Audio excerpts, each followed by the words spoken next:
জামাত শিবির হলো একটি জেনেটিক্যালি একটি উগ্রবাদী সন্ত্রাসী সংগঠন। এই জামাত শিবির নেপথ্যে থেকে কতগুলো মব কালচার সংগঠিত হয়েছে, নেপথ্যে থেকে তারা কতগুলো বেয়াদব তৈরি করেছে বাংলাদেশে। জামাত শিবির হলো একটি জেনেটিক্যালি একটি উগ্রবাদী সন্ত্রাসী সংগঠন।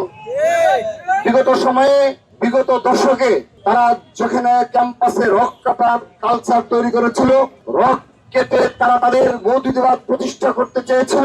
পরবর্তী 5 আগস্ট পরবর্তীতে খুনি হাসিনার আমলে তারা গুপ্ত সেজে সবগুলো ক্যাম্পাসে ছাত্রলীগের সুবিধা ভোগ করেছে এবং ছাত্রলীগের ছদ্মবেশে আমাদের উপর এবং সাধারণ শিক্ষার্থীর উপর হামলায় নেতৃত্ব দিয়েছে ছাত্র শিবির। অল্প কিছু নেতাকর্মী নিজেদের শিবির হিসাবে আত্মপ্রকাশ করেছে। তারা যখন যে রূপ লাভ করার প্রয়োজন তখন তারা সেই রূপ লাভ করে, সেই রূপ ধারণ করে সর্বশেষ তার সংযোজন এই ব্যারিস্টার